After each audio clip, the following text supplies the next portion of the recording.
Hello and welcome to another edition of TSL Talk, and we're again joined by Tasmanian coach and successful coach in Brett Geappen here today. So Brett, thanks for coming back in. Thanks, Smithy. Obviously a great weekend for Tassie footy, mate.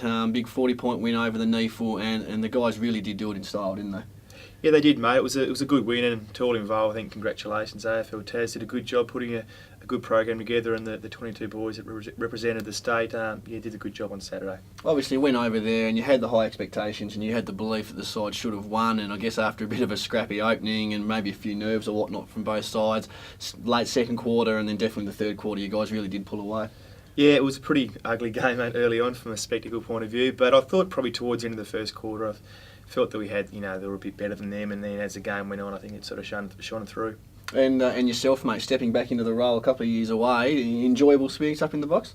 Yeah, loved it actually, mate. So it was good. So the group, the 22 guys we dealt with were fantastic, and the coaches, staff that were all involved I think we picked a pretty good group this year, so it was pretty easy to deal with. And we saw that Bart McCulloch was probably best on ground. Mitch Thorpe kicked 6 goals. Mitch Hills in the ruck gave those boys the chop out to go up forward, and a lot of runners that sort of kept coming through the half back. I guess you had a game plan that from the outside anyway looked as though it was built to win this kind of game. Yeah, certainly. I think the key which we spoke about last week was that flexibility. So, and we obviously threw Jack Siggins. He was thrown everywhere. The poor guy. He was full back and in the ruck, and it gave us that flexibility to put Bart and that a bit forward, deeper for most of the day, and they ended up doing the job for us, which is good. And I guess someone who probably doesn't get the accolades that maybe he should, Nick McKenna. I know Matty Armstrong was a big rap for him after the game. How do you see him? I guess he's a man mountain down there, and he probably doesn't rack up the stats like your on-ballers and your forwards do. But he was, he held that defence together with him and Benny Reynolds. I thought they were outstanding.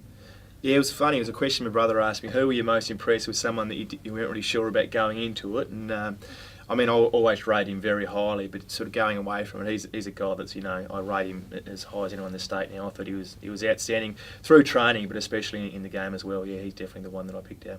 And we now turn our attention back to the local competition in the State League this week. Couple of very interesting games that are getting thrown up. The first, Launceston head down south to Lauderdale. Big game for both clubs, isn't it?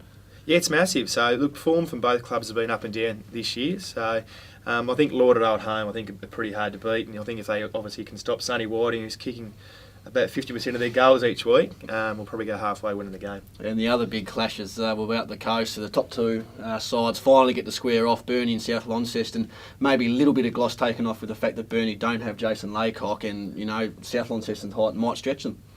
Yeah, look, they've certainly got 3 of the best big men in the competition, and obviously with Laycock out, that's going to be a massive advantage. But look, talking to the Burnie boys, I'm disappointed with their loss against Launceston, so I think Burnie will bounce back in that one.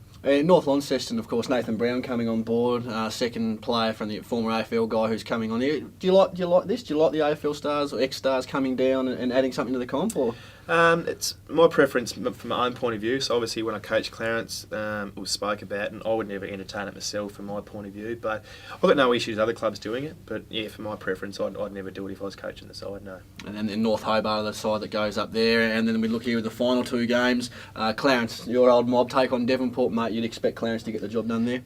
Yeah, you think so. I mean, Matthew Drury maybe still out. Obviously, he was unlucky to miss out in the state game, but talking to him, he's probably touch and go. But look, I reckon they're starting to, really hit their straps and playing at home. I think it's at home, is it, mate? Yes, that's at home. Yep. Yeah, I think they'll get the job done pretty easily. And Hobart and Glenorchy will round out the 5 games at the TCA. Probably a bit of a danger game for Glenorchy. Hobart can show some form, and if they click on the day, the Magpies, who have been a bit up and down themselves, won't want to take them lightly.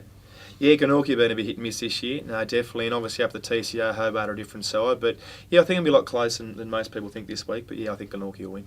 And yourself, mate, I heard a little grab from the airport before you guys get away, headed on Friday, that left the door open to maybe come back, whether as a player, coach, I'm not too sure. Is that something that you are seriously entertaining, in the coming years? Playing, no, mate, unfortunately. No, I'd love to, mate. But unfortunately, due to doctor's orders, I can't. Yeah, that was always, I can never do that again. But coaching, I suppose, you never know. Certainly on the weekend, I really enjoyed it. But as I said, I've been enjoying my time away from it. But at this stage, I'm just sort of happy just dodging it all, mate. Do you see yourself staying within the Tassie program in the coming years forward, though, if it's a setup similar to this year?